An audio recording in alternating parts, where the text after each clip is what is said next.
যাও।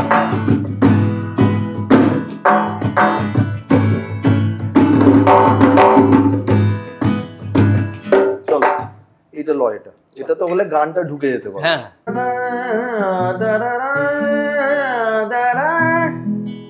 পুরো ওইটা দিয়ে আছে। এটা অন্য যোগ, এটা হঠযোগ। জানো? চলো যাই। 1 and 2 and 1 2 3 5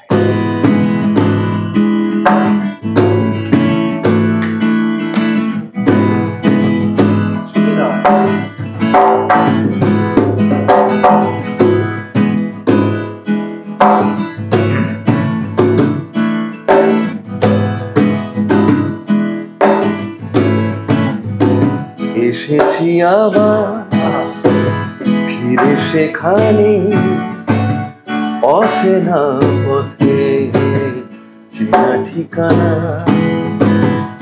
এসেছি আবার ফিরে সেখানে, অচেনা পথে চেনা ঠিকানা। তোমার শহর চেনে না আমায়, তোমার শহর চেনে না আমায়।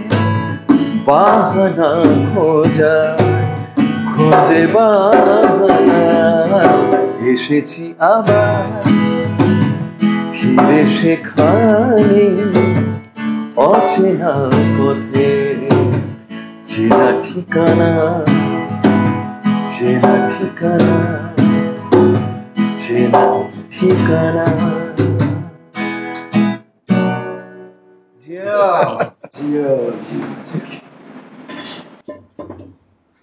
হ্যালো, নমস্কার, সত শ্রী আকাল, আদাব। আমি শুভেন চট্টোপাধ্যায়। আমার ফ্র্যাঙ্কলি স্পিকিং উইথ শুভেনের আজকের guest mighty Joy and almighty Srijato. ভাইটিও বলতে পারো। মাইটি, ভীষণ খুশি, ভীষণ খুশি। আমারও দারুণ লাগছে। আমাদের তো পরিকল্পনা চলছিলই এখানে একদিন আড্ডা মারার, এবং সেটা ফাইনালি যে আজকে হচ্ছে, আমরা তোমার সামনে এসে বসতে পেরেছি। আর অনেক গল্প আমরাও শুনবো, মানে এটা নয় যে তুমি আমাদের একা শুধু প্রশ্ন করে যাবে আর আমরা তার উত্তর দিয়ে যাব, এটা নয়। তোমার একটা বিস্তীর্ণ মিউজিক্যাল জার্নি আছে, যেখান থেকে কিছু কিছু খুঁড়ে দুই একটা মণিমাণিক্য আমরাও শুনবো, দেখবো। একেবারে আমরা লোভে এসেছি। লোভে পাপ, পাপে সে দেখা যাবে, আগে তো পাপ করি না। আমি ব্যক্তিগতভাবে আমি রিয়েলি দুজনেরই ফ্যান। আমি তোদের দুজনেরই ফ্যান। তার অনেক কারণ আছে। কারণ দেখ, এটা অনেক সিরিয়াস নোট, তোদের কন্ট্রিবিউশন কেউ অস্বীকার করতে পারবে না। ভালো কাজ করে তোরা দুজনেই এত ভালো কাজ করেছিস তোদের ফিল্ডে, এবং আমি বলবো ও বেরিয়ে গিয়েও এত ভালো কাজ করেছে। কেননা ওকে, শ্রীজাতকে আমি অনেক ছোট থেকে চিনি, তোর অনেক আগে। আমি ওই বাড়িতে, যে বাড়ির ছেলেও অনেকেই জানে, বাট আরেকবার বলা যেতেই পারে, আচার্য তারাপদ চক্রবর্তী মহাশয়ের নাতিও। এটা একটা বিরাট লেগেসি ও বহন করছে। এবং ওর মামা আচার্য পণ্ডিত মানস চক্রবর্তী, সেই বাড়িতে আমার যাতায়াত খুবই ছিল, এবং ওর জন্মদিনে যে প্রোগ্রাম হতো তখন আমি দেখতাম ঘুরছে। ও এরকম দেখাচ্ছে, মানে এরকম না একদম, কিন্তু তখন আমি জানতাম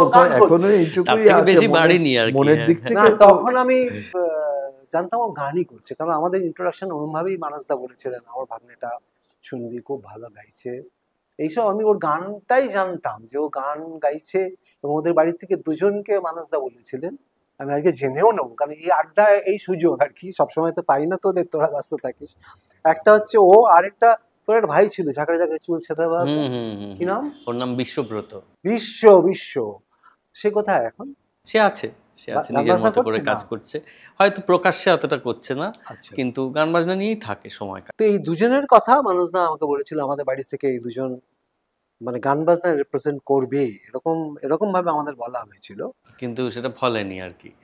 তো ফলে যাই হোক, সে না, সেটা ফলেছে, আমি বলবো ফলেছে। সবাইকে যে গান বাজনাই করতে হবে, আর যে তুই যে গানটা লিখিস শ্রীজাত, এবং লাস্ট 25 বছরের best, if not the best, প্রথম 3টে বেস্ট গানের একটা গান তোর লেখা হয়ে গেছে বলে আমার মনে হয়। দ্যাট ইজ খাদের ওই গানটা তুই যেটা লিখে দিয়েছিস সেটা আমার মনে হয় লাস্ট 25 বছরের বেস্ট বাংলা গানের মধ্যে আমি আমার সীমিত জ্ঞানে রাখি। না বাট ইট ইজ ট্রু, মানে যারা গানটা জানে শোনে এবং যে জায়গায় গানটা গেছে, একটা দেখ ভালো গান তো যাচ্ছেই না, পৌঁছচ্ছে না, সেখানে ওই গানটা ওই লেভেলে গেছে সেটা নিয়ে আমি কথা বলবো।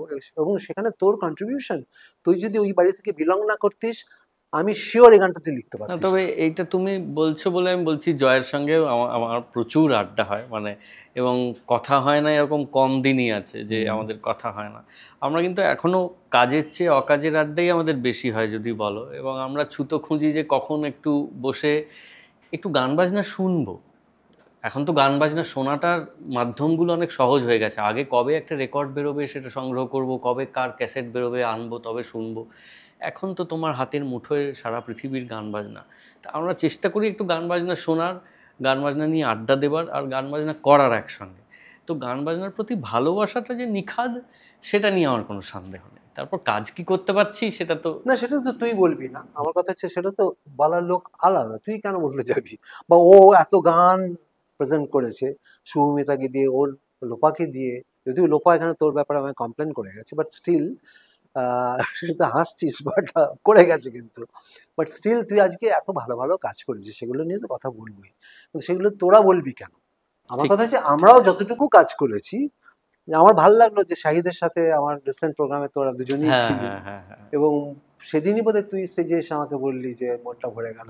বাস আমার কাছে ওইটাই পাওনা, যে আমরা স্টেজে গান বাজনা করলাম, তবে তোদের মতন লোকজন এসে যদি স্টেজে এসে বলে যে আজকে একটা গান বাজনা শোনার মতো একটা গান বাজনা শুনলাম, বাট সেটাই কিন্তু পাওনা। সেখানে আমি কি বলছি, আমি মহান, সেই রবি ঠাকুরের ভাষায় আপন বচন করে তো লাভ নেই। আপন বচন তো তো সেটা তো যারা করছে তারা করবে, আপন বচনে আলটিমেটলি কিছু হয় না। আলটিমেটলি কাজটা থেকে গেলে, যে আমি তো বললাম যে খাদের ওই গান, আর কি স্ক্যানিং, কি বিউটিফুল আইডি ওটাকে এনেছে, ওই গানটাকে একটা পুরোনো গানকে কিভাবে ঢেলেছে, আর অরিজিৎ, মানে সব মিলেমিশে একাকার হয়ে গেছে। প্লাস যে জায়গায় সিকোয়েন্সিং যেভাবে হয়েছে, যেভাবে প্রমোশন হয়েছে, এইভাবেই তো হয় না। যেটা বলার, এই পডকাস্টের কতগুলো ফরম্যাট আছে আমি বলে দিই, সেটা হচ্ছে যে এটা নিছক আড্ডা, এখানে আমি অ্যাঙ্কার ফ্যাঙ্কার নই, বা কি বলে জানো না, আমি জানি না, তুইও নোস তুইও নোস। এবার আমরা সবাই সবাইকে প্রশ্ন করব, সবাই সবার সাথে আড্ডা মারবো, যেরকম আমরা আড্ডা মারি সেইভাবেই চলবে। তার মধ্যে গান বাজনা বেরিয়ে আসবে, আমাদের দুঃখ কষ্ট, কারণ আমার এই পডকাস্টের ক্যাপশনটা হচ্ছে it's a socio musical podcast. Socio political বলে, আমি সোশিও মিউজিক্যাল করেছি, কারণ আমার একটা মিউজিক্যাল, কিন্তু সোসাইটিকে বাদ দিয়ে তো আর মিউজিক হবে না। ঠিক। তো সুতরাং সোসাইটির মধ্যে যতটুকু পলিটিক্স সেটুকু আসবে, but we don't belong and support any political parties and no political leaders. আমি তো ব্যক্তিগতভাবে একেবারেই এর মধ্যে নেই, তো কিন্তু আসবে, এর মধ্যে তো আসবে। তোরা আমাকে বল ফার্স্টে, তুই আমাকে বল, এবং তোরা যদি কন্ট্রাডিক্ট করিস সেটা করা উচিত, কিন্তু তোরা তো একটা মনন নিয়ে বড় হসনি, যদি একসাথে আড্ডা মারিস, বাট ওর আপব্রিঙ্গিং তোর আপব্রিঙ্গিং অনেকটাই আলাদা। না, আমাদের এরপর এখান থেকে একসঙ্গে এক জায়গায় যাওয়ার আছে, ফলে আমি কন্ট্রাডিক্ট করব না, কারণ ওর গাড়িতেই যেতে হবে, ফলে আমি তোকে গাড়ি দেব, কন্ট্রাডিক্ট করব না, জায়গা বুঝে কন্ট্রাডিক্ট করতে হয়। আমরা একসাথে অনেক বছর কাটিয়ে দিয়েছি, না কিন্তু কন্ট্রাডিক্ট করলে ভালো। আমার পছন্দ, আমার পছন্দ একই হয়ে গেছে, তুমিও তোমারটাও আমি জানি, আর আমাদের পছন্দের ভাগটা অনেকটা বেশি, সেই জন্যই আমরা এত কাজ এবং এত আড্ডা একসাথে মারি। না বাট স্টিল মননের জায়গা থেকে একটা জায়গায় গিয়ে তো একটুখানি আলাদা হতেও পারি, যদি হয় তাহলে পডকাস্টটা ইন্টারেস্টিং হবে। তোরা যদি বলে ও যা বললো তাই, তাহলে ব্যাপারটা। কিন্তু তোমার প্রশ্নটা কি? আমার প্রশ্নটা মিউজিক নিয়ে। What is music to you? গান বাজনা তোর কাছে কি? প্রথমেই তো সব থেকে কঠিন প্রশ্নটা করলে, কিন্তু আমি সব থেকে সহজভাবে উত্তর দিই এটার। গান বাজনা হচ্ছে আমার নিজের অনুভূতি প্রকাশ করার শ্রেষ্ঠ মাধ্যম, শ্রেষ্ঠ ভাষা। আমার দুঃখ, সুখ, আনন্দ, আমার লড়াই, সব কিছুই প্রকাশ আমার সঙ্গীত দিয়ে হয়। তা আমি সেই জায়গাটাই বলবো যে এটা একটা আমার কমিউনিকেট করার জায়গা, এবং সব থেকে বড় কথা আমার মেন্টাল পিসের জায়গা। আমার সব থেকে বড় বন্ধু গান বাজনা, এবং এমন একটা বন্ধু যে শুধু দিয়েই যায়। বাহ, তাকে একটু দিলে, তাকে 10 দিলে সে 100 ফেরত দেয়। বাহ, খুব ভালো বললি। বাট সাপোজিং আমি তোকে জিজ্ঞেস করছি যে ধর যদি গান বাজনা তোর প্রফেশন না হতো, তাহলে কি তুই এই কথাটা বলতে পারতিস গান বাজনা কি এইভাবে আঁকড়ে থাকতিস, না তুই এটাকে পিছনে রেখে একটা অন্য প্রফেশনে চলে যেতিস? Just I am asking. সেটা একটা সময় আমার একটা অন্য ইচ্ছে ছিল, সেটা ছিল আমার স্পোর্টস জার্নালিজমের খুব ইচ্ছে ছিল। আমি প্রচণ্ড স্পোর্টস লাভার, সেটা সৃজাতও জানে, অনেকে জানে। আমি নানা জায়গায় খেলা দেখতে বেরোই। পাগল ভক্ত, কিন্তু তোর সাথে এখানে আমার একটু আলাদা আছি। যাক, তা আমার স্পোর্টস জার্নালিজমের দিকে খুব ঝোঁক ছিল। আমি ওই রেডিওর ধারা বিবরণী শুনে ম্যাচ রিপোর্ট লিখতাম একটা সময়, সেটা আমার খুব ভালো লাগতো। এবং আমার মনে হয়েছিল যে আমি ওইটা নিয়ে থাকবো, তাহলে খেলাধুলোও থাকবে সঙ্গে, কিন্তু খেলাধুলোর অনেক ভেতরের লেয়ারে ঢোকা যাবে। এবং আমার নানা রকমের স্পোর্টস ভালো লাগে, ফুটবল, ক্রিকেট, টেনিস, এই তিনটে আমার প্রথম তিনটে পছন্দ। মানে এবং আমি সারা পৃথিবী জুড়ে খেলা দেখে বেড়াই, মানে যতটুকু আমার পকেটের ক্ষমতা অতটা অনুযায়ী অবশ্যই। আমি টেনিসের ক্ষেত্রে যেমন ফ্রেঞ্চ ওপেন দেখেছি, উইম্বলডন দেখেছি, ফুটবল আমি 2টো ওয়ার্ল্ড কাপ দেখেছি, ক্রিকেট তো দেখি। তা ওইটা ইনিশিয়ালি আমি ওই দিকে ঝুঁকেছিলাম, কিন্তু যেটা হলো বাড়িতে যেহেতু গান বাজনার পরিবেশে বড় হচ্ছে, একটা সময়ের পরে বুঝলাম। এটা কোন সময়, তোর কোন এজে? এটা আমি তখন ক্লাস 7-8 পড়ি, ধরো মিড-80s কথা। গান বাজনাটা তো ছিলই, কিন্তু একটা সময়ের পর আমার মনে হলো, মানে সেটা কেন মনে হলো আমার এক্ষুনি মনে পড়ছে না, কিন্তু ওটা একটা পোকা কামড়ানোর বিষয় আর কি। গান বাজনার পোকাটা তো কামড়ালে তখন আর অন্য কিছু করা যায় না আমার মনে হয়। তা আমি দেখলাম যে একটা সময়ের পরে আমি সব থেকে বেশি কমফোর্টেবল থাকছি যখন আমি গান বাজনা নিয়ে থাকছি। এবং আমি প্রথম দিকে গান গাইতে খুব ভয় পেতাম, আমার একদম গান গাইতে ইচ্ছে করতো না। এবার যেহেতু বাবা গান গাইছেন, আমার দাদাও খুব ভালো গাইতো, আমাকে সবাই গান গাইতে বলতো, কিন্তু আমার প্রচণ্ড নার্ভাস লাগতো, আমি একদমই এনজয় করতাম না। তো তখন আমি ইনস্ট্রুমেন্টাল সাইডটার দিকে আমার বেশি আগ্রহটা জন্মায়। এবং সেটার জন্যে নয়, এটা একটা কারণ, কিন্তু আমার গান বাজনা, আমার মনে হতো যে গান বাজনা মানে গান মানে তো শুধু গান নয়, যেটা কণ্ঠশিল্পীর গলা দিয়ে বেরোচ্ছে সেটা নয়, তার ভেতরেও তো অনেক এলিমেন্ট রয়েছে, সেগুলোর জগৎটা যেন আরও অনেক বড়। তা সেইটা মনে হতে থাকলো, এবং একটা সময়ের পরে দেখলাম গান বাজনা আমাকে গিলে খেয়ে নিল। মানে এটা কোন সময়? সেটা ধরো ওই আমি গিটার শিখতে ঢুকেছি একটু বেশি বয়সে, আমি ক্লাস 9-এ যখন পড়ি তখন আমি প্রথম গিটার শিখতে ঢুকি। কার কাছে? সুব্রত কর্মকার প্রথম আমার গুরু। তা গিটার শিখতে শিখতে তখন একটু নিজের থেকেই কর্ডস বাজানোটা যেন শিখতামও, প্লাস এক্সপ্লোর করতে শুরু করলাম। আর আমি প্রচণ্ড ভূপিন্দর সিংয়ের ফ্যান ছিলাম ছোটোবেলা থেকে। এবার ভূপিদার গান খুব ভালো লাগতো আমার। তারপরে একটা সময়ের পরে বাবার কাছ থেকে জানলাম যে ভূপিদা একজন অসাধারণ গিটারিস্ট, অসাধারণ মিউজিশিয়ান, এবং ম্যাক্সিমাম যে গান বাজনা শুনে আমরা বড় হচ্ছি তখন, যেগুলো ভালো লাগছে ম্যাক্সিমাম ওনার বাজনা। তখন আমার মনে হলো যে ভূপিদা যদি গিটার বাজায়, আমিও তাহলে গিটার বাজাবো। এবং পরবর্তীকালে ভূপিদার সাথে আমার প্রচণ্ড ঘনিষ্ঠ সম্পর্ক হয়। আমাকে সন্তানের মতো স্নেহ করতেন, বেটা বেটা বলে ডাকতেন, আমি সমস্ত কাজ পাঠাতাম ওনাকে, কিছু বাজালে কিছু সুর করলে ভীষণ অ্যাপ্রিসিয়েট করতেন। তা সেটা পরে কোথাও একটা বৃত্তটা সম্পূর্ণ হয়েছে। কিন্তু এইরকমভাবে গিটারের দিকে যখনই আমি ঝুঁকলাম, তখন আস্তে আস্তে কেন জানি না আমি তখনই গান বাজনা আমাকে গিলে ফেললো আর কি। তখন বললাম ঠিক আছে, বাকিগুলো পরে হবে। কিন্তু এইটাই আমি সব থেকে ভালো থাকছি, আনন্দে থাকছি এটাতেই। ও যেরকম বললো ওর মিউজিকের প্রতি ভালোবাসা এবং কিভাবে গিটারে এলো, সংক্ষিপ্ত একটা বললো, আমি আরো বিস্তারিতভাবে ওর সাথে কথা বলবো। তোমার তো দুটো সত্তা, একটা তো তুমি গান বাজনা বাড়ি, প্রিডমিনেন্টলি তুমি একটা গান বাজনা বাড়ির ছেলে বলেই আমি জানি, এবং আশা করি তুমি সেটা ঠিকই মানবে। তা তো তুমি মিউজিককে ওর মতো ওইভাবে তো দেখোনি, তুমি অন্যভাবে দেখেছো, ডেফিনেটলি অন্যভাবে দেখেছো। সেই অন্য ভাবটা কি?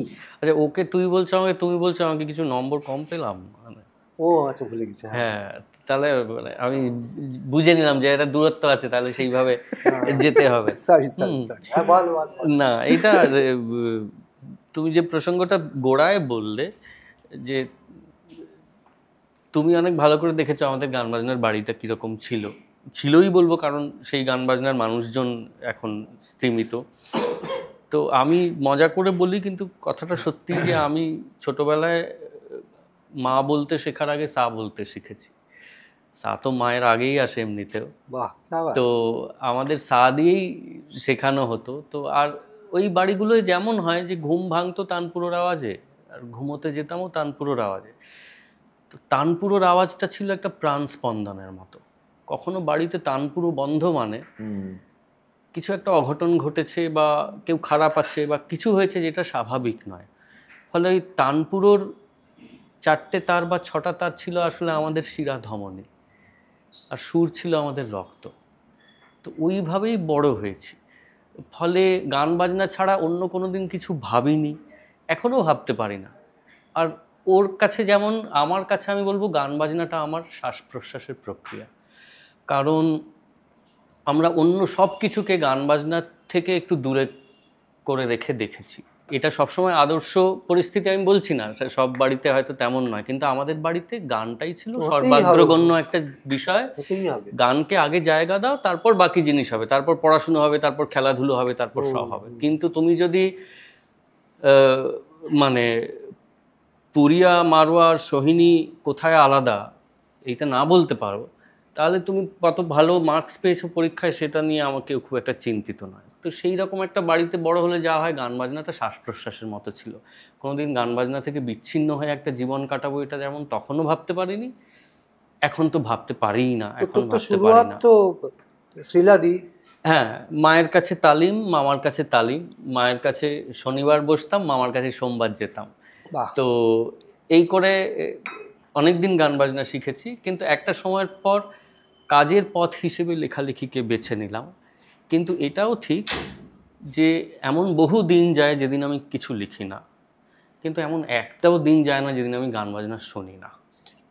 এবার এখানে থামাবো, গিটারটা নে, একটু মানসদা বা ওর মার একটা কম্পোজিশন ওটা আমি ওর কাছ থেকে শুনবো। ওটা না, শেষ দিকে না, রেখো, না, যাতে না, পরে না, বেরিয়ে যেতে পারি, আমাকে একটু না, ভাবতে হবে। না, ভাবনা ওটা কিছু ভেবে নেই। নেব, তার আগে একটু আরে গল্প তুমি চলুক। রেগুলার শুনেছো, ওই জন্যই তো এখন ইরেগুলার হয়ে গেছি, ভেবে নেব। আমরা আর একটু গল্প করি, তারপর আর কিছু একটা না মাথায় না, এলে ও আমি তখন গাইবে, যাবো। ও সবকিছুতেই এরকম করে। আমাদের যে ঘরোয়া অনুষ্ঠান বা অন স্টেজ অনুষ্ঠান হলেও না, আমরা সেখানেও একদম তো অন্যদিকে চলে যাব, তখন সে ওখানে ঠিক আছে, তখন আমি ঠিক টেনে আনবো। তখন রাগরাগিনীর মানে পাল্টে আমার যাবে, এখন মাথা খুঁজে বার করতে তখন হবে। রাগের মানে পাল্টে যাবে হয়তো। ও ঠিক আছে, সে রাগের মানে তখন হয়তো বদলাক আমরা না। রেগেতে চলে গেছি।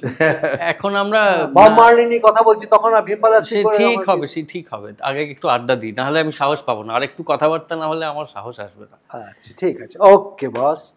না, তাহলে বোঝাই যাচ্ছে যে দুজনের আপব্রিঙ্গিং, মিউজিক্যাল আপব্রিঙ্গিংটা আলাদা, একেবারেই আলাদা। তুই প্রিডমিনেন্টলি, মানে অনেকেই হয়তো জানে না, আরে আমাদের জয়বাবুর বাবা অসম্ভব ভালো গাইতেন, শ্রী সুধীন সরকার। আমি ব্যক্তিগতভাবে ওনাকে চিনতাম, ওনার প্রোগ্রামও শুনেছি, গ্রেনুও শেয়ার করেছি। অসম্ভব ভালো একজন সাদা মনের ব্যক্তি ছিল। এর বাবাকেও আমি অদ্ভুতভাবে মিট করেছি, ডাকনাম তপুদা। হ্যাঁ, বাবার ভালো নাম ছিল তপন। তপুদা, আমি তপুদা বলতাম। স্বপন কাকার খুব বন্ধু ছিল। হ্যাঁ? এই স্বপন কাকার খুব বন্ধু ছিল। না, এই পাড়ার জলসায় সেদিন দেখা হলো। তপুদাকে অন্যভাবে দেখেছি আমি। সবাই আমাদের অধ্যত্ত দেখ, বাবার পিতৃস্থানীয় লোকদের তপুদাটা বলে ডাকতাম। না, এটা গান বাজনার জগতে হয় কি? গান লেখালেখির জগতে আমরা নিরেন্দাকেও নিরেন্দা বলতাম। হ্যাঁ, তাহলে তুই রাগ করবি না, তোর বাবাকে তপুদা বলছি। তপুদাকে প্রথম আমি মিট করি ডোভালেনে। ডোভালেন মিউজিক কনফারেন্সে আমি মনি কাকার সাথে বাজাচ্ছি। মনি কাকা আর চোখ সাহেবের ডুয়েট, এটা আমি শেয়ার করি তোদের সাথে। মনি কাকা আমার বাবার খুব বন্ধু। এবার বলছি আমি, মনি কাকা আর পণ্ডিত মণিলাল নাগ আর পণ্ডিত ভিজি যোগের ডুয়েট হবে, আমি বাজাচ্ছি। আমার পরের আইটেম ছিল কিশোরী আমনকরজি ডোভালেনে। লাস্ট আইটেম ছিল আলিবার খান সাহেব, আমার গুরুজি পণ্ডিত স্বপন চৌধুরী মহাশয়। হঠাৎই খবর এসছে যে আলিবার খান সাহেবের শরীর ভালো না, উনি হোল নাইট জাগবেন না, উনি আগে বাজাবেন, মানে কিশোরীজির আগে উনি বাজাবেন আমাদের লাস্ট আইটেম। তো আমি মনিকাকে বললাম এরকম যে, মনিকাকা এই ব্যাপার, আপনারা পরে আসুন, এত আগে এসে তো লাভ নেই অতক্ষণ। তুই বিশ্বাস করবি না শ্রীজাত, মানে এটা আমি শেয়ার করছি এই কারণে যে যারা গান বাজনা করছো এখন, শোনো তোমরা খালি। ডোভারল্যান্ডের মতো একটা অনুষ্ঠান যেখানে এত সিরিয়াস অডিয়েন্স, তখনকার দিনে আমি বলবো, আর ডোভারল্যান্ড মানে আমাদের কাছে মন্দির। ওই প্রোগ্রামের জন্য আমাদের 1-2 মাস আলাদা করে প্রিপারেশন নিতে হতো। এখনো হয়, তখন আরো হতো বিকজ বাঘগুলোর সাথে বসতে হতো।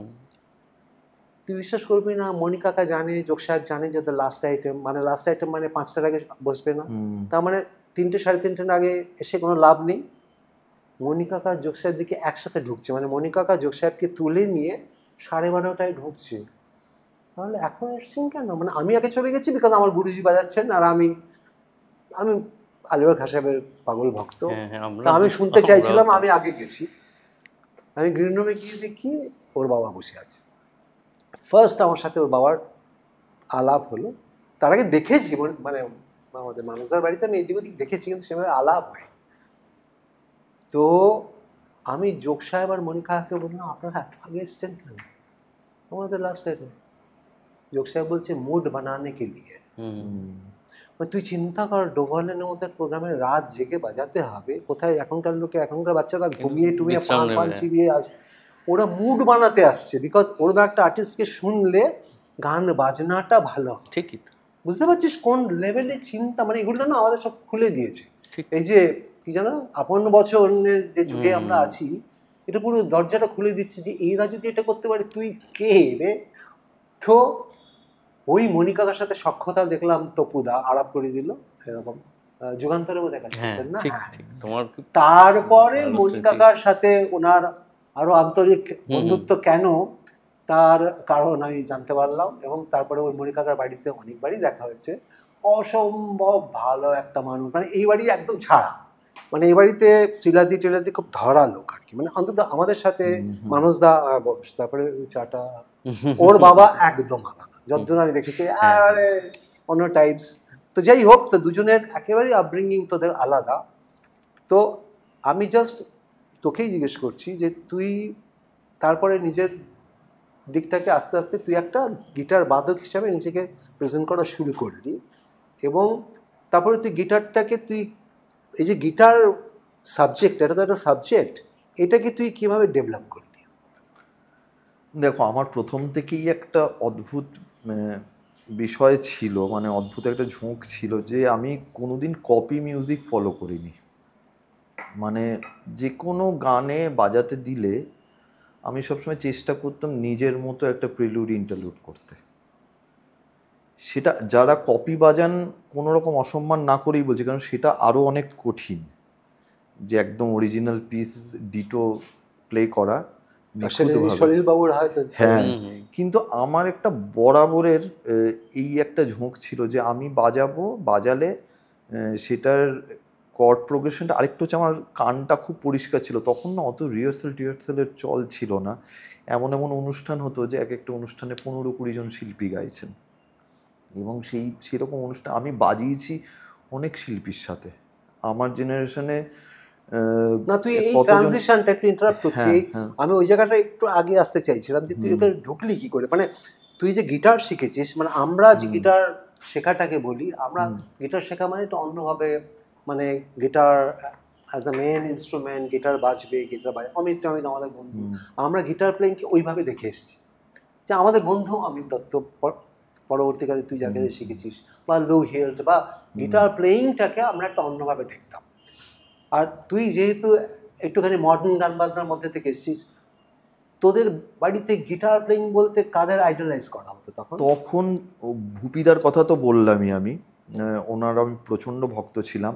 তারপর আমি মূলত ভারতীয় গান বাজনার সাথে যে গিটার প্লেইংটা চলে সেইটা দিয়ে কিন্তু আমি শুরু করেছি একদম, এবং সেটা একটা ইন্ডিয়ানাইজড ভার্সন আছে। তুমি দেখবে আমাদের প্রচুর পাশ্চাত্য যন্ত্র আছে যেগুলো ভারতীয় সঙ্গীতের ক্ষেত্রে যখন প্রয়োগ হয়েছে, ভায়োলিনের ক্ষেত্রে বলো, স্যাক্সোফোনের ক্ষেত্রে বলো, ড্রামসের ক্ষেত্রে বলো, নানা রকম পারকাশনের ক্ষেত্রে বলো, সেগুলো কিন্তু একটা অন্যরকম ফর্ম নিয়ে নিয়েছে।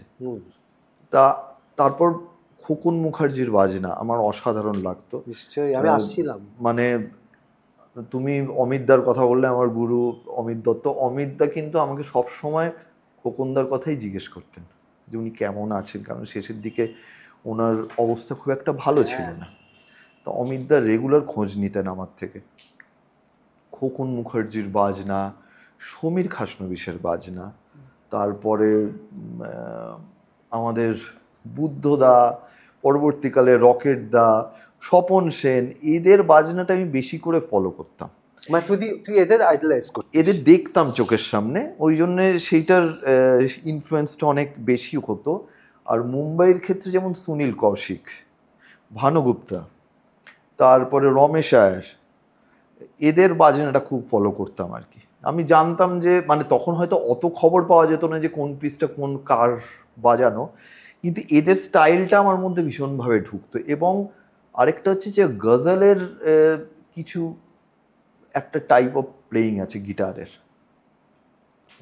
যেটাও কিন্তু ভূপিদা নিয়ে এসেছিলেন। ভূপিদা যেভাবে 12 স্ট্রিং গিটার এখানে ইন্ট্রোডিউস করেন, সেটা কিন্তু অরিজিনাল 12 স্ট্রিং গিটারের প্লেয়িং স্টাইল নয়। ভূপিদা অদ্ভুত গানের সঙ্গে জড়িয়ে জড়িয়ে একটা বাজনা, গানের সঙ্গে লেগে লেগে একটা বাজনা, এই রকম একটা বাজনা কিন্তু আমাদের এই দেশে নিয়ে এসেছিলেন। তুমি যদি শোনো কথা দিয়ে এলে না গানটা, ওইটাতে 12 স্ট্রিং গিটারটা শুনবে। ওই যে ভূপিদার স্টাইল অফ প্লেয়িংটা, ওটা আমাকে সব থেকে বেশি ইন্সপায়ার করেছে। মানে প্রিডমিনেন্টলি যারা মেইন স্ট্রিম মানে এই ফিল্ম ওরিয়েন্টেড যে প্লেইংটা বা ফিল্ম ওরিয়েন্টেড না, আমাদের সং ওরিয়েন্টেড যেটা, সেটা থেকে বেশি ইন্সপায়ার করেছে। হ্যাঁ, আমাদের ইন্ডিয়ান সং, এবার ইন্ডিয়ান গান এরিক ক্ল্যাপটনের জন্য পরবর্তীকালে অবশ্যই সেটা আমার, দেখো আমার একটা সময়ের পরে তখন যখন আমি নেপালদার কাছে শিখতে যাই, নেপালদার থেকে একটু একটু করে আমার একটু একটু করে এক্সপোজারটা বাড়তে শুরু করে। কিরকম এই যে কি বাড়লো একটু বোঝা? মানে নেপালদা যেভাবে শেখাতো সেটা মানে খুব আমাদের ধরো রেকর্ডিং বা আমাদের গান বাজনাতে সেই মুহূর্তে যে বাজনাটা চলছে এই স্টাইলটা, প্লাস কিছু ওয়েস্টার্ন নাম্বারস।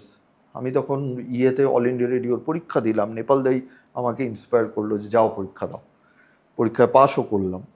এবারে সেইটা একটা জায়গায় অবধি নিয়ে গেল, তারপরে মনে হলো যে আরও এক্সটেন্ডেড হারমোনি রয়েছে যেগুলো আমি অ্যাক্সেস করতে পারছি না, কানে বুঝতে পারছি কিন্তু সেটা বাজনায় কিভাবে আনবো আমি বুঝতে পারছি না। তখন আমি অমিতদার কাছে গেলাম, এবং অমিতদার কাছে যাওয়ার পরে আমার গান বাজনার ভিশনটাই পাল্টে গেল।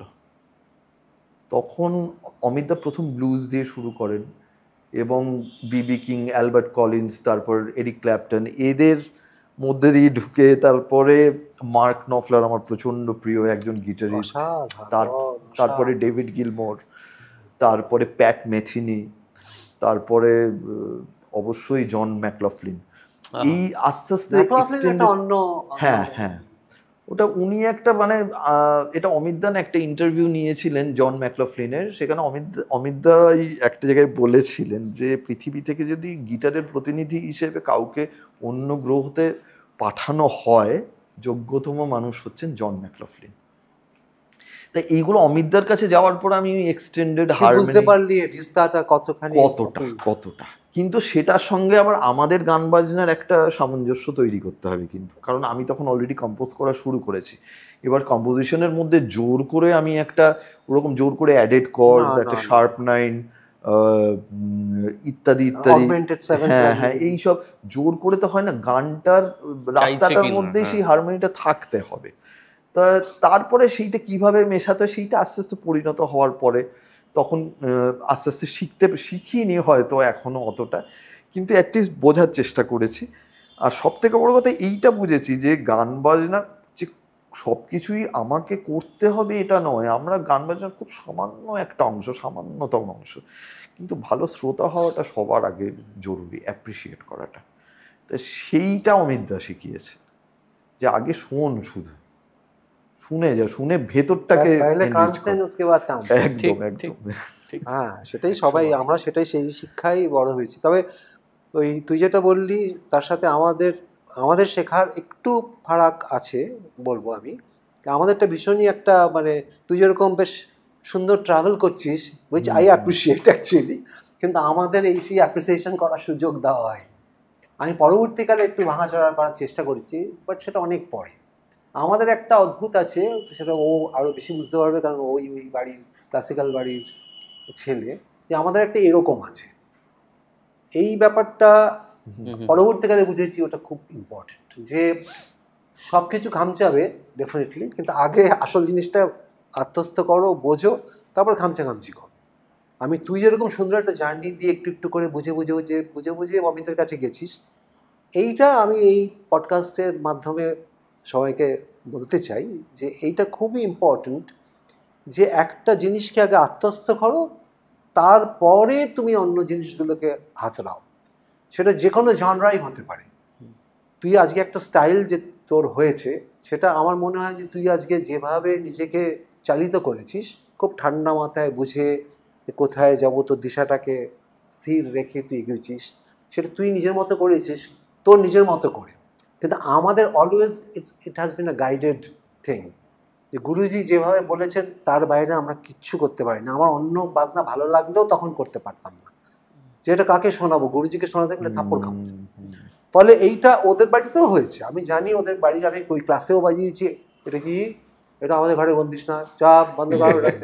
তো তুই বুঝতে পারছিস আমি কি বলছি। অনেক সময়ই হয়েছে, এটা মারোয়া, আমি একবার বাজাচ্ছিলাম মানুষদের সাথে, অনবদ্য একটা বন্দিশ মানব সকালবেলায় তৈরি করেছে, আমি ক্লাসে গেছি, বলে আজকে এই বন্দিশের জন্য একটা ঝাপতালে, বিলম্বিত ঝাপতালে করেছি, দেখতো কিরকম মানে বেঁধে বাঁধা হয়েছে কিনা দেখতো, মানে খাপে খাপ পড়ছে ব্যাপারটা। এবার একটা দিলীপ ওটা ক্লাসের মধ্যে গুরুজি একটা গাইবো বলে একটা গাইলো, এই থাম, ওটা আমাদের না। তার মানে কি, মানুষদের সঙ্গে সঙ্গে থামিয়ে দিল। এই কারণেই এখন বুঝতে পারি যে ওটা কিন্তু মানে মানুষরা তখনই অ্যাপ্রিসিয়েট করতে পারতো, কিন্তু মানুষরা, আমার এখন মনে হয় যে মানুষরা এটাই বোধহয় বোঝাতে চেয়েছেন যে অত হড়বড় করিস না। আমার মনে হয়, যদি আমি এখন বুঝে থাকি, যে ওটা তখন আমার মনে হচ্ছিল এই কি হট করে বন্ধ করে দিল, ব্যস্ত গাইছিল, এটা আবার কি নিজেদের, আমার মনে হয়েছিল তখন। এখন বুঝি ইটস ভেরি ভেরি ইম্পর্টেন্ট যে একটা শৈলী দাঁড় করাবার জন্য একটু সময় দিতে হয়।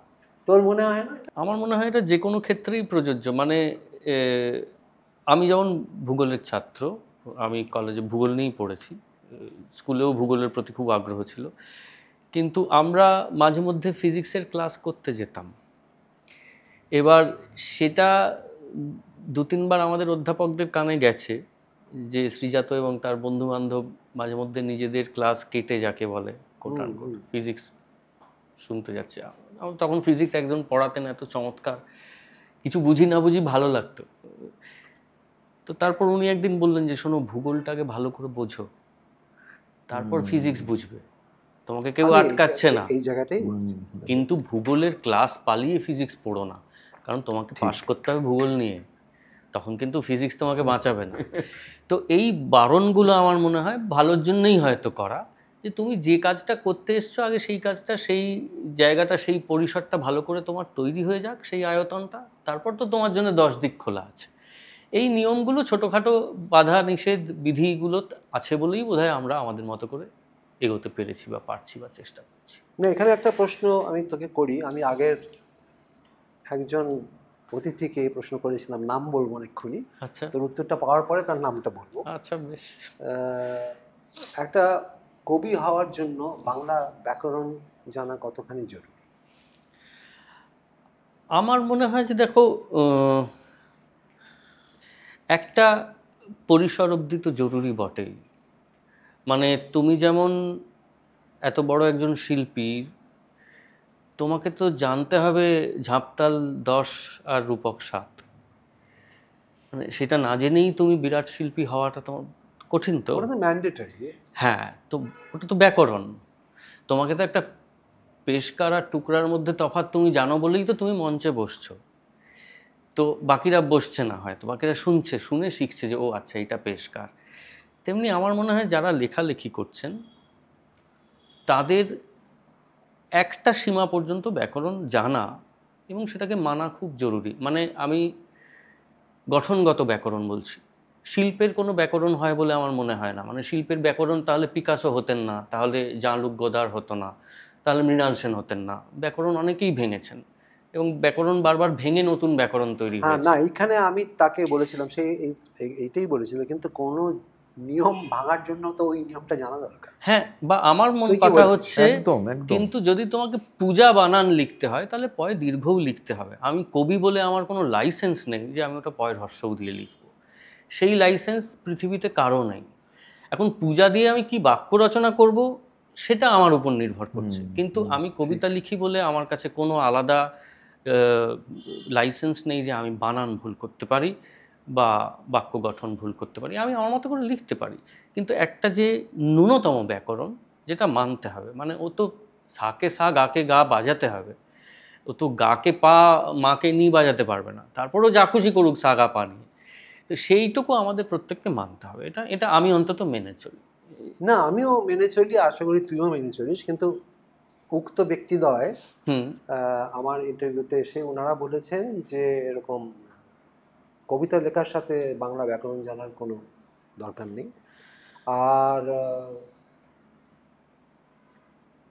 কোনো কিছুর মানে আমি আপগ্রেডেশনের কথা জিজ্ঞেস করেছিলাম যে হাউ টু আপগ্রেড, মানে একটা জিনিস আপগ্রেডেশন প্রিপারেশন হয় না, মানে তুই যে ট্রানজিশন হলো তোর কবি থেকে, কবি আছিস তুই কিন্তু একটা লিরিসিস্ট যখন তুই হলি, তোর একটা প্রিপারেশন, তোর একটা নিশ্চয়ই নিশ্চয়ই ওটা দরকার নয় কি? নিশ্চয়ই। তো সেইখানে তারা বলছেন যে ওটা অটোমেটিক্যালি হয়, ওটার জন্য আলাদা কোনো প্রিপারেশনের কোনো দরকার পড়ে না। ওটা যে শিল্পী, এটা কোনো ওই নয়, কি বলে মজদুর, ওই ব্যাপার নয় যে আমাকে এখন এটা দেখো, আমার মনে হয় মানুষ থেকে মানুষ এই মত ভ্যারি করে, হ্যাঁ না বদলাতে থাকে, কিন্তু আমি তোদের কাছ থেকে দেখ, আমি ঠিক চিন্তা করছি কিনা সেটা তো যাচাই করে নেবো তোদের মতো লোকেদের কাছ থেকেই। সুতরাং আমি ওদের সাথে একমত হইনি, কিন্তু আমি বেশ একঘরেই হয়ে গেলাম। ওরা দুজনেই কিন্তু একই লাইনেই কথা বলছে যে ওইটা আলাদা, মানে শিল্পী ওইভাবে তৈরি হয় না, তার জন্য কোনো শিল্পী যারা হবে তারা কিন্তু নিয়ে আসে এই মানে ওদের একটা। আমি যেটা নিয়ে নিরীক্ষা করব সেটা হয়তো কবিতার আঙ্গিক, সেটা নিয়ে আমি নিরীক্ষা করব।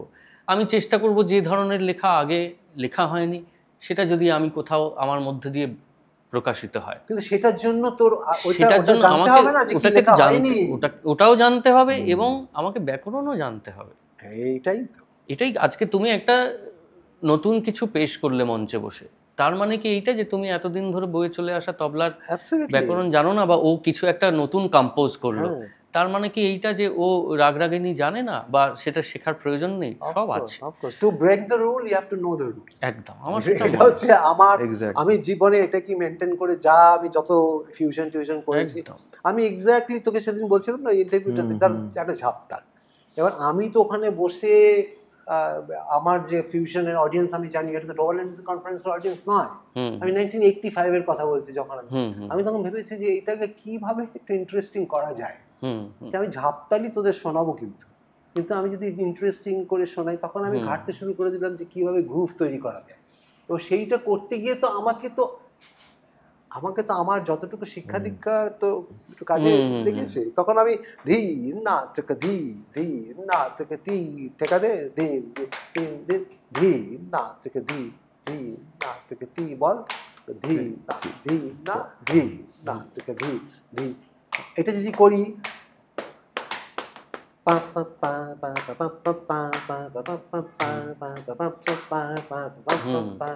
তার মধ্যেই তো থাকে।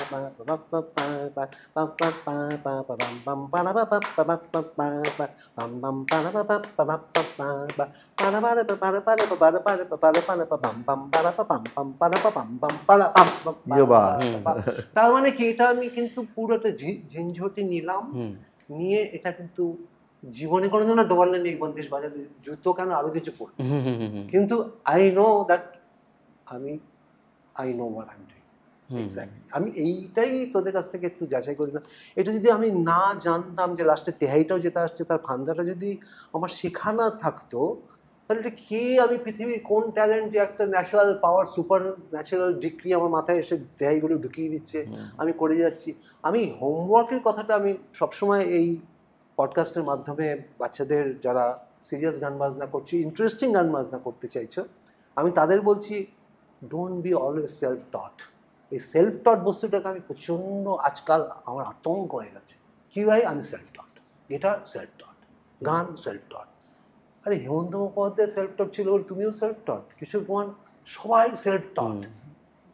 রাস্তা দেখাবে তো, গুরু বিনা জ্ঞান হতে পারে না যে কোনো ফিল্ডে। তুই আজকে এক্ষুনি বললি যে অমিতের কাছে যাওয়ার পরে তোর পুরো দৃষ্টিভঙ্গিটাই পাল্টে গেছে, তোকে ইন্সপায়ার করেছেন ভূপিদা, কিন্তু ভূপিদা শেখাননি, ওটা তোর শেখা ছিল শুনে, ওটা কানসেন হিসেবে তুই এগোচ্ছিলি without knowing the basics and rudiments of guitar.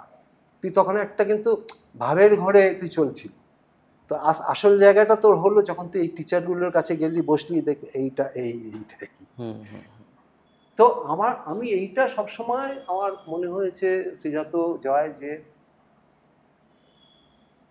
যে কোনো জিনিসই সেটা যে লেভেলেই যে কাজ করি একটু শেখা। না না, সে তো নিশ্চয়ই, মানে আমার মানে সবসময় মনে হয় জিনিসটাকে আমি সেলফ টটটা আরো হয়েছে। হ্যাঁ, একদমই গিটারের ক্ষেত্রে তো এখন যে কোনো ম্যাক্সিমাম সাবজেক্ট এত তুই সবাইকে নিয়ে কাজ করছিস না। গিটারের তবু একটা হচ্ছে যে গিটার কিনতে হয়। সবচেয়ে সোজা হচ্ছে লেখা।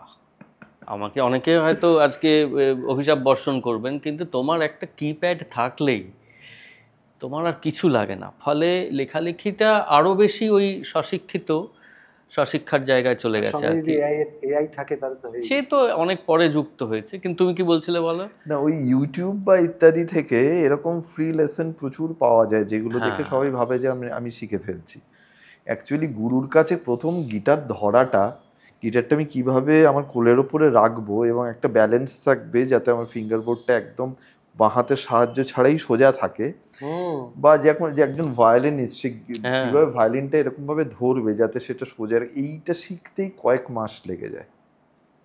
বাঁ হাতে কড়া পড়তে হবে, right hand left hand combination coordination হতে হবে, ব্যালেন্স আনতে হবে। ওটা ওরকম ভিডিও দেখে দুম করে কয়েকটা কর্ড শিখে সে একটা কর্ড নিখিল কাকুরকে একবার বলেছিল একটি ছেলে শিখবে নিখিল কাকুর কাছে। আমি বললাম নিখিল কাকু তোমার খুব ভক্ত, ও শিখতে চায়। নিখিল কাকু কখনো কখনো খুব ভালো মুডে উইদাউট এক্সপ্রেশন, আমি জানি না তুই মিট করেছিস কিনা। না, আমি বাজাতে শুনেছি।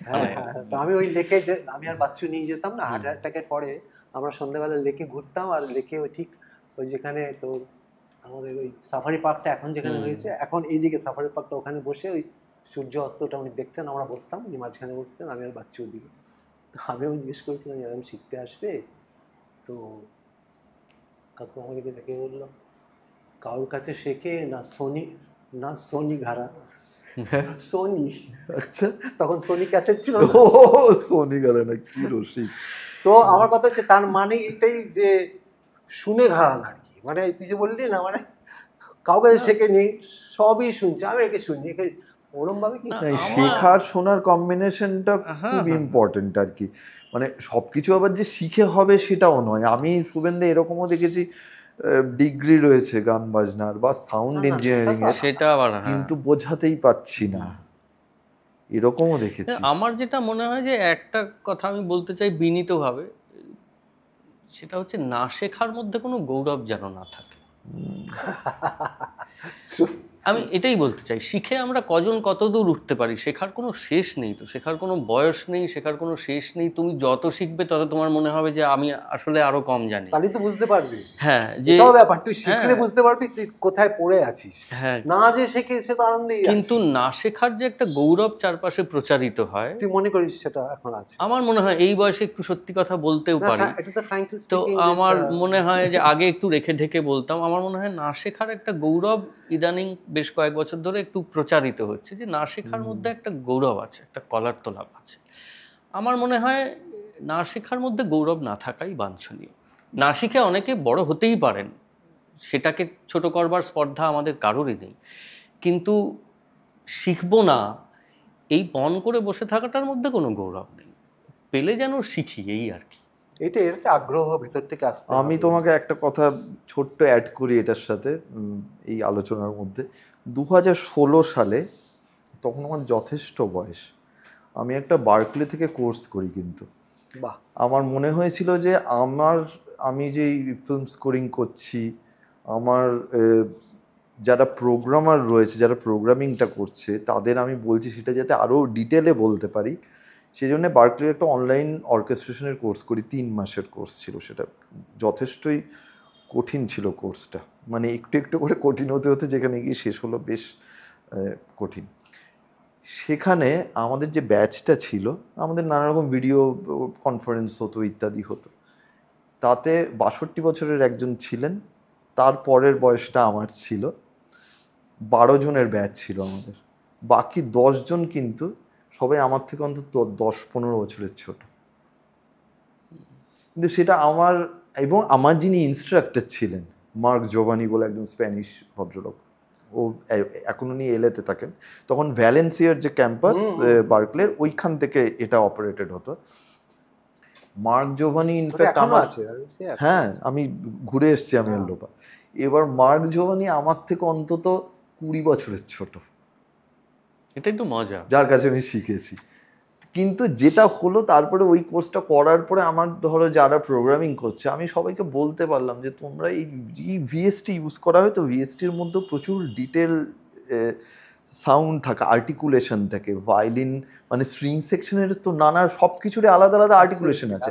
সেই আর্টিকুলেশন নিখুঁতভাবে সেখানে দেওয়া থাকে। তুমি যদি প্রপারলি স্কোর করতে চাও, এটা মক অর্কেস্ট্রেশন বলে, হ্যান্স জিমারও কিন্তু মক অর্কেস্ট্রেশন করেন, তারপরে সেটাকে রিপ্লেস করেন অরিজিনাল দিয়ে, বা অনেক সময় মক অর্কেস্ট্রেশন রেখে দেন।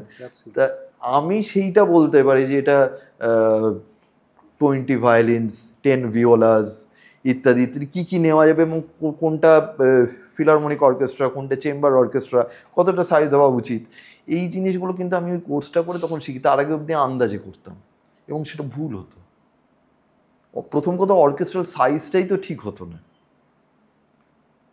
তো এইটা আমার একবারের জন্য মনে হয়নি যে আমি সেখানে অনেক বড়, হ্যাঁ আমার শুধু মনে হয়েছে যে আমি কত কিছু জানি না। এইটাই তো আমার কথা হচ্ছে যে যখন আমরা কোনো কিছু শিখি তখনই আমরা তো জানতে পারি যে আমরা কত কিছু জানি না। এটা আমার ব্যক্তিগতভাবে মনে হয় যে তোরও। তো যাই হোক, আমরা অন্য সাবজেক্টে যাওয়ার আগে শ্রীজাতবাবুর ওই বন্দিশ যেটা বাকি আছে একটুখানি, এবার তো গলা গরম হয়েছে আশা করি, ভাবতে হবে কি ভাবনা চিন্তা আমার না। আমি সত্যি আসলে তুমি যেটা বলছো যে আমাদের বাড়ির গান, সেটা তো গাওয়ার সুযোগ হয় না, বড় হয়েছি। যার তো পছন্দ খালি ওই গিটারটা একটু বাজার শুন না। আমি একটা বলি কথা, আমি তোকে তোদের কম্পোজিশন না ওইটা তো আমি গাইতে পারবো না, এতদিন সঙ্গ করছি ওর সাথে, ওর সব থেকে পছন্দের সাবজেক্ট হচ্ছে কিন্তু গজল। আমাদের সব থেকে কমন পছন্দের এরিয়া হচ্ছে গজল। তা ওর গলায় একটা গজল শুনলে এটা খুব ভালো লাগবে সবার। তবে তবে আমার গজল শুনলে এটা বোঝা যাবে তো এতক্ষণ যে আলোচনা হচ্ছিল যে কত শেখার বাকি। ফলে এইটা হাতে নাতে প্রমাণ করতে যদি তোমরা চাও তাহলে আমাকে দিয়ে একটা গান গাওয়াতেই পারো, এটা প্র্যাকটিক্যাল হয়ে যাবে। যে হাতে নাতে প্রমাণ করার লোকজন তো দেখছে, আমার দেখো হারানোর কিছু নেই, আমাদের কারোরই কিছু হারানোর নেই। 30 বছর বয়সে টাক পড়েছে, আমি আর কি হারাবো? আমার 30 বছর পরে চুল গজিয়েছে না, আমি আর সে আশায় থাকলাম না। যাই হোক, তাহলে কি করব বলো? ট্র্যাডিশনাল গান কিছু তোদের গান হবে, পরে হবে না। আমাদের গান আমি গাইতে পারবো না, সে ওই গাইতে পারবে। আমাদের গান করছি না, তাই করতে হবে। রিকোয়েস্ট আছে, আয় কুছ আব্র গাইবো। কোন স্কেল দাও? সেটাই দেখছি। আয় কুছ না না, ও তো পারবো না, ওতে যেতেই পারবো না। এটা সি তো, সিতে গাইছি। সিতে গাইছো কি?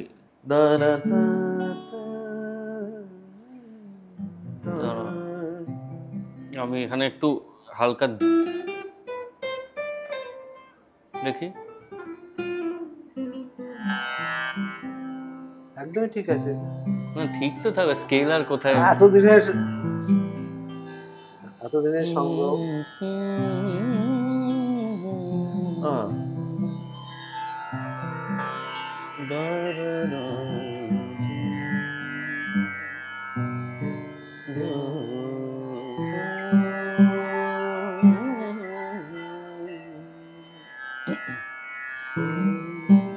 চলো চলো, ওর সঙ্গে তবু আমার লাজ লজ্জা নেই, তোমার সামনে গাইছি, তুমি মার্জনা করে দিও।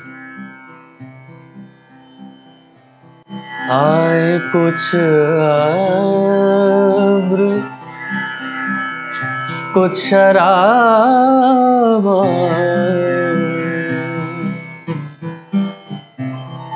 आए कुछ अब्र कुछ शराब, उसके बाद जो अज़ाब आए, आए कुछ अब्र कुछ शराब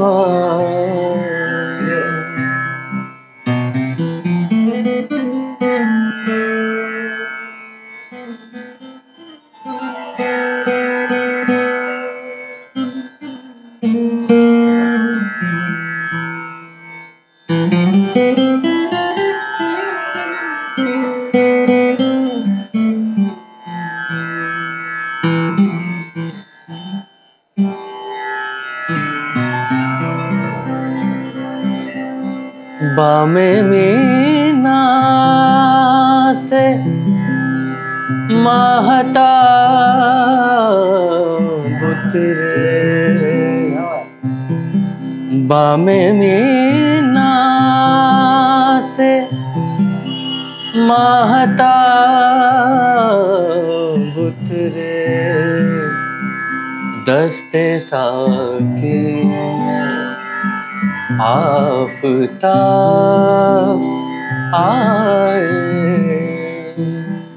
आए कुछ अब्र कुछ शराब आए, उसके बाद आए जो अज़ाब आए कुछ अब्र कुछ शराब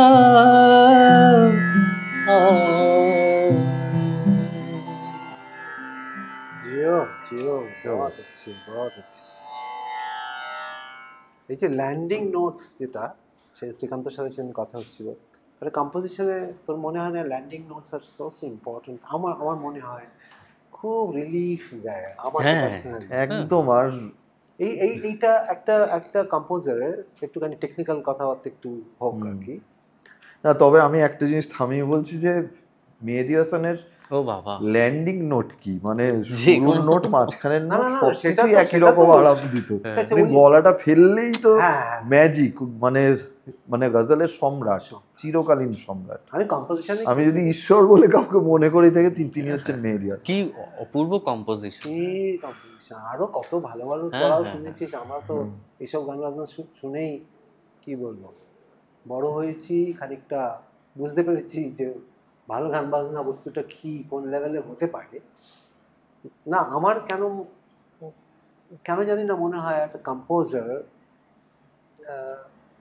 কিছু কিছু জায়গা যদি একটু আলাদা করে খেয়াল করে তাহলে আমার মনে হয় মেবি তুই বলতে পারিস না আসলে এটা নয়, যে এই জায়গাগুলো মানে ল্যান্ডিং নোটসের যে সারেন্ডারটা, এটা বলছি ল্যান্ডিং নোটসের একটা সারেন্ডার আছে না, অদ্ভুত, একদম ঠিক বলেছিস। এই সারেন্ডারটাই গান বাজনা। সেটা কিন্তু Exactly, বিড়ি জ্বালাইলেতেও হতে পারে। এই যে এই গান্ধারটাতে এসে পড়ছে এই জায়গাটা আমি এবং ভাবছি যে কতক্ষণে জায়গাটা আসবে, বা তুই ভাবছিস না পড়লো। আমি যখন প্রথম রুকে হয়ে শুনেছিলাম রুকে রুকে সে কদম উনকে বার বার চলে, এই যে উনি বাবা রে বাবা ভাবে এলো মদন মোহনজি, মানে এই জায়গাটা বাবে তা দিলকে तमन्ना तुझे चाहेंगे तुझे पूजेंगे तुझे अपना खुदा बनाएंगे बेटा কি রাস্তা दिल के तमन्ना তোকে নিয়ে কোথায় গিয়ে ফেলে দেবে দাম।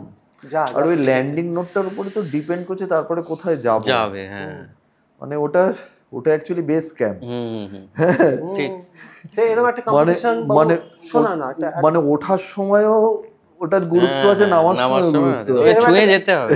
হ্যাঁ, এরকম একটা কম্পোজিশন তুই ভেবেছিস এটা শোনা না, জাস্ট এরকম একটা এই আদলে যে ডিসকাশন যাদের কম্পোজিশন শোনালে এইটা দিয়ে না করছে কার সাথে কার, আরে মা মুশকিল। এই যে গানটা একটু শোনাচ্ছি, তুমি ল্যান্ডিং নোটের কথা বললে, শ্রীজাত আর আমি একসাথে একটু ওয়েব সিরিজে কাজ করেছিলাম যার নাম তানসেনের তানপুরা। তা সেইটাতে একটা গান ছিল একদম রাগযোগের ওপরে। তোমাকে ভালোবেসে কোথায় যাব শেষে, জানি না সেই দেশে চিরাগো আছে কি না, তবে সে আন্ধারে নিখাদে গান্ধারে কে তাকে প্রাণ ধারে প্রেয়সী তোমা বিনা। যদি বা প্রাণ যায় যেন না গান যায়, হৃদি উজান চায় তাকে তো রাখা যায় না। এই কোমল গান ধরে এসে পড়লো। তোমাকে ভালোবেসে কোথায় যাব শেষে, জানি না সেই দেশে চিরাগো আছে কি না। ভীষণ সুন্দর, ভীষণ সুন্দর। ও একটা কথা এক্ষুনি বলছিল যে আমি বললাম তুই এত ভালো গান করিস, তুই গান গাস না কেন, রেগুলারলি গাস না কেন? ও একটা উত্তর দিল যে শুভেন্দা, গান গাওয়ার জন্য অনুশীলন দরকার, রেয়াজ দরকার। মঞ্চে গাইবার জন্য তো আড্ডায় যে কেউ ঠিক আছে গান গাইলো, ও তো এখন মঞ্চে রেগুলার গাইছে। হ্যাঁ, ও তো অনুশীলনের মধ্যে আছে, ও গান প্র্যাকটিস করছে। আমাকে করতে হচ্ছে জানো, কারণ আমার আমার আর লোপার একসাথে একটা ডুও পারফরমেন্স করি যার নাম দেওয়া হয়েছে জয় লোপা এক্সপ্রেস। এবার লোপা বলেছে প্রথম কথা তোমার নাম সামনে আছে এই এক্সপ্রেসের, আর তোমার ছবি যাচ্ছে, ফলে গান তোমায় গাইতেই হবে। আমি বলছি যে আমি কয়েকটি ইনস্ট্রুমেন্টাল বাজাই, তাহলেও তো হবে না, না গান তোমায় গাইতেই হবে। এবার সেই চাপে পড়ে আমি গান কোনোদিন গাইতে পছন্দই করি না। আমাকে সুর করার জন্য যে গানটা গাইতে হয়, গান তোলানোর জন্য গাইতে হয়, ম্যাক্সিমাম গাইড ট্র্যাকে গাইতে হয়। খুব বেশি হলে হয়তো কোনো একটা ফিল্মের একটা মেল ভার্সন লাগবে, পয়সা নেই, তখন হয়তো একটা গাইলাম। এইরকম হচ্ছে আমার রেকর্ড, সেখানে আমাকে এটা করতে হচ্ছে, ওই জন্য রোজ সকালবেলা অ্যাটলিস্ট একটা। কিন্তু এইটাই তো পয়সা আছে। হ্যাঁ, এটাই তো পয়সা আছে জয়লোপা এক্সপ্রেসটায়। তাহলে পয়সা নেই বলে না, এটাতে আছে, কিন্তু ঠিক জায়গাটা ধরেছে কিনা বলো। না, কিন্তু আমার এটা বলা একটু সিরিয়াসলি সেটা হচ্ছে যে তুই দেখ, তুই তো জানিস গান বাজনাটা কোন জায়গায় করা উচিত, কোন জায়গায় করা উচিত না। তুই যে এখন জয়লোপা করছিস, কারণ আমার সাধুবাদ, আমার all my very best wishes for whatever you do. কিন্তু এবার যখন গাইবি স্টেজে, তখন তো তোকে তো গান গাওয়ার মতন করে গাইতে হবে, এবং তোকে তো লোপার মতো একটা নামী শিল্পীর পাশে সব কি বাড়িতে একটা এক্সকিউজ হয়ে যেতে পারে, স্টেজে কি এক্সকিউজ হবে? না না, সেটা লোপার পাশে গাওয়ার থেকে দর্শকদের সামনে গাইতে হবে। তবে একটা জিনিস আমি মনে করি, সলিল চৌধুরীও কিন্তু নিয়মিতভাবে অনুষ্ঠানে গান গাইতেন। মানে ওইটাই তো সেই 30 বছর আগে উনি কি করেছিলেন। এবার না, সেটা না, কম্পোজারদের একটা আলাদা স্টাইল অফ সিঙ্গিং থাকে, সেটা একটু অন্যরকম হয়। রাহুল দেব বর্মনও নিয়মিতভাবে গান গেয়েছেন যখন লাইভ শো করেছেন। হ্যাঁ, বর্মন তো নিয়মিতভাবে গান রেকর্ডই করতেন। তা সলিল চৌধুরীর গলাতেও কিন্তু সলিল বাবু আর আরডি বাবু, হ্যাঁ মানে তারা তো গিয়েছেন, এবং যখন অনুষ্ঠানে সলিল চৌধুরী গান গেয়েছেন, তার সাথে সবিতা চৌধুরীও গাইছেন, অন্তরা চৌধুরী গাইছেন, কোয়ার গাইছে পুরো। তা সেখানে তো উনি ওনার মতো করে গেছেন, তখন একজন কম্পোজারের গলায় শুনলে সেটা একটা ভ্যালু অ্যাড করে। আজকে যদি শ্রীজাত নিজের কবিতা একটা পাঠ করে, সেইটার মধ্যে একটা মজা থাকবে, সেইটা যদি ব্রততিদি আবৃত্তি করেন সেটার মধ্যে আরেকটা মজা থাকবে। এই দুটোর মধ্যে তো পার্থক্য আছে। তা ও খুব সুন্দর বলে, ওর লেখা। কবিতা পাঠে আর গান গাওয়ার মধ্যে আমি একই দুটোর মধ্যেই সুর আছে, দুটোর মধ্যেই নোটসের ভ্যারিয়েশন আছে। বাট এখানে তো একদম ডিরেক্ট একটা সারেগামা পাধানিসার গল্প আসছে, তো সেইটার একটা অনুশীলন আমার মনে হয় যেই গাক, তুই বলে না, সে দেখ আরডি বর্মন কী করেছেন, আরডি বর্মন যেভাবে বন্দিশগুলোকে ভেঙে ভেঙে করেছেন, ওটা আরডি বর্মন শৈলী হয়ে গেছে। মানে ওটা বলে লাভ নেই, মানে ওটা একটা হয়ে গেছে। তার পরবর্তীকালে অনেকেই ট্রাই করেছে গান গাওয়ার, তাদের গান কিন্তু দাঁড়ায়নি। কিন্তু তোর আর লোপা, স্পেশালি লোপা, তো তুই যাকে নিয়ে করছিস, লোপা কিন্তু একটা নন এস্টাবলিশড সিঙ্গার। এবার তুই তার সাথে জয়লোপা এক্সপ্রেস চালাবি, এবং এক্সপ্রেসটা মেলের মতন গতিতে চলুক, সেটা আমি চাই। মেল ফিমেল দুটো এক্সপ্রেসই আছে। কিন্তু লোপা কিন্তু ম্যাক্সিমাম এখানে যে গানগুলো গায় সেগুলো আমার কম্পোজ করা, ফলে কম্পোজার জয় সরকারও সেখানে উপস্থিত থাকে কিন্তু। আচ্ছা, না সেটা তো বটেই, সেটার একটা জোর আছে। আমার মনে হয় যে সেটা যখন লোপা আমার সুরে যাও পাখি গাইছে, বা আই কেজাবি গাইছে বা আমার দেশ গাইছে বা অন্য কোনো গান গাইছে, তখন সেইটা পাশে আমি বাজাচ্ছি সঙ্গে, সেটাও একটা ভ্যালু অ্যাড করে, মানুষজন সেইটাও পছন্দ করে দেখতে। আচ্ছা, সেটা তুই তুই দেখছিস, মানে ডেফিনেটলি সেটা তো দারুণ ব্যাপার। কিন্তু তুই এখন কম্পোজ করছিস, তুই কত বছর হলো তোর? আমার এবছর 27 বছর। এই 27 বছরে তুই জাস্ট, এটা একটা হয়তো এই কোয়েশ্চেন তুই আগেও ফেস করেছিস, কি এই গান বাজনার কি ডিফারেন্স, বোথ মডার্ন মানে মেন স্ট্রিম আর সিনেমার গানের কি ডিফারেন্সটা তুই লক্ষ্য করছিস, মানে কোন দিকে যাচ্ছে, দিশাটা কোন দিকে? আমি তোমাকেও জিজ্ঞেস করবো, ওটা আলাদা হলে ভালো। হ্যাঁ, দিশা তো পাল্টাতেই থাকবে আমাদের। না না, মানে কোন দিকে, পজিটিভ আর নেগেটিভ, দিশা তো পাল্টাবেই না, সেটা আমি যেভাবে দেখছি, আমি যেভাবে গান বাজনা করবো সেভাবে। আমি প্রথমে যেটা বলবো যে আমরা যে বিষয়টা নিয়ে কাজ করি সেটা হচ্ছে আধুনিক বাংলা গান। এবার আধুনিক শব্দটার সঙ্গেই সময়ে যুক্ত, সেটা সারাক্ষণ ভাঙচুরের মধ্যে দিয়ে যাচ্ছে।